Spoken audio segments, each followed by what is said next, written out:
क्रोध होता का तो होई ना देखत नहीं खो बेचारी के भाई बियाह जब तो है दुल्हा माँ साटावा नहीं रहे जब तो है दुल्हा साटावा नहीं रे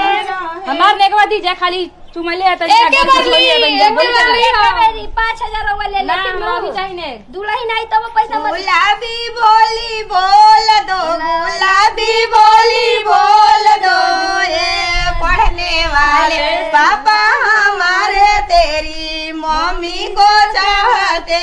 खुशी से दान दे दो खुशी से दान दे दो ये पढ़ने वाले